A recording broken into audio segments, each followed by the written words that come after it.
Hello, I'm Paul. And I'm Alison. And welcome to our fourth Marriage Marathon vlog. Hope you like the running tops. So, this week's theme is clever communication, Alison. And one of my roles within this Marriage Marathon partnership is to pace our runs correctly when we're out running and training. To do that, I need to get feedback from Alison on how she's feeling when we're running. And what I do regularly is I look behind to see where she is, look at her face, see how she's feeling. And just offer the odd little bit of encouragement now and again. You're doing really well, Alison. Keep going. And I really need it, and he's so good at doing the encouragement. Super at that. So just as an example, last weekend we did our 14-mile run into really strong winds. It was really tough at times, but actually when we first started, the feedback from Alison was really positive. Her verbal communication was, I'm feeling good, she was running well.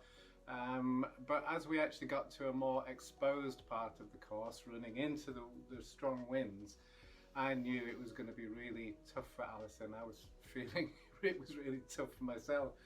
So I kept looking back, and I knew from her face she didn't need to say anything, but her communication was, I'm really struggling. But knowing Alison well as I do, I knew from her body language and that kind of resolute look on her face, that look of determination, she was communicating to me, I'm really struggling, this is really hard, but keep going, I want to do this. So that's an example of how, the non-verbal communication that we have between each other is so important, isn't it, when we're out running? It was, and it was that day because the wind was so loud. You couldn't even hear it talk. So what we looked like was vital, wasn't it, in communicating between each other.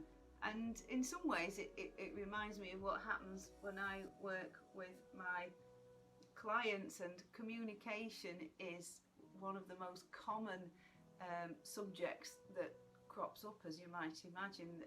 Misunderstandings and ineffective communication just happens so much between couples, and so it's a huge subject, but I'm just going to bring a couple of thoughts and ideas that might be helpful for you. So some years ago I came across a motivational speaker actually called Linda Larson. She's amazing, and she had this phrase, say what you mean what you say, and don't be mean when you're saying it. And I've used that so much with couples.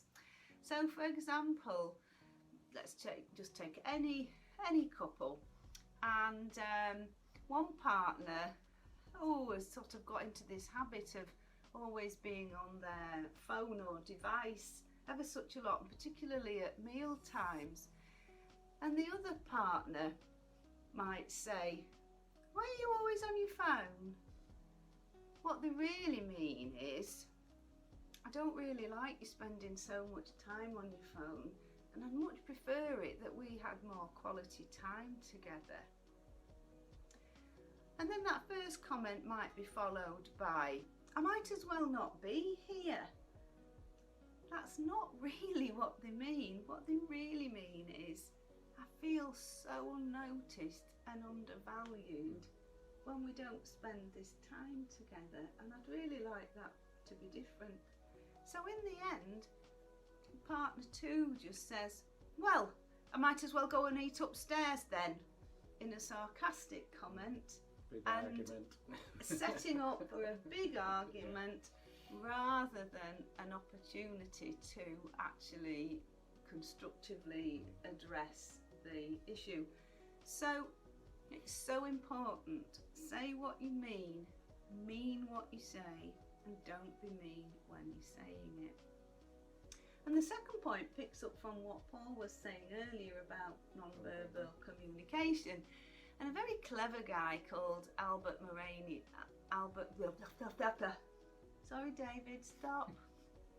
Albert Mehrabian from Iran, actually. He was a professor at a Californian university, and he did some research into non-verbal communication, and he found, particularly in relation to communicating feelings and attitudes, that 55% of our non-verbal communication is visual.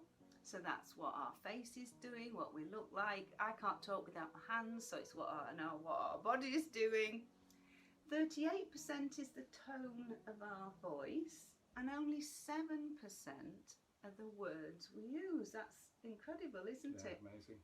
So, for example, if I said to Paul, "Oh, I'm feeling really happy today," everything about that, my face is smiling, my body language is happy, there's a real congruence with the words I'm using and everything that my non-verbal communication is communicating.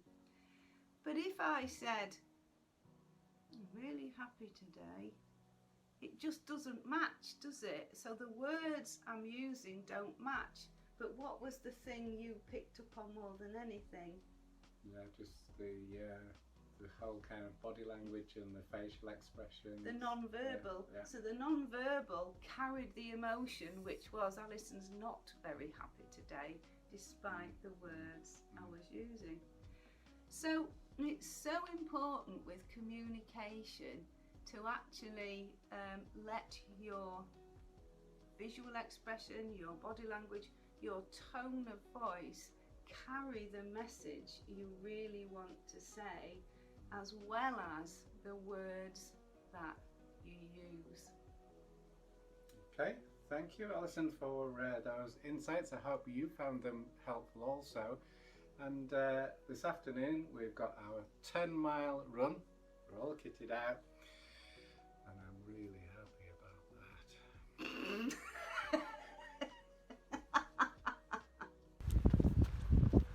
So, there she is, suited and booted, all in the proper running gear. We're just setting off now on our 10-mile run this afternoon. It's Friday afternoon, a little bit cold, a little bit breezy, but nothing like the last time we ran. And it's quite a clear day, so we're hoping to do a decent run today, and then we can relax for the weekend. And one of the things that we have been doing a lot more this week, especially since last week, is doing our stretching. So hopefully we'll feel the difference today. So let's see how we get on. Catch you later. Hello everybody, it's 4 AM right now, and whilst I am editing these videos, I have come across a very special piece of bonus footage. Please enjoy. It's alright. Yeah. And I'll put my phone back on charge because it needs to be charged up fully for the run, or it won't last.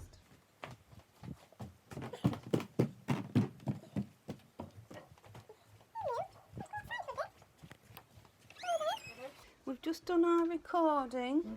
I had a couple of bloops in the middle. Okay. Do you want to just watch it to check it's all right?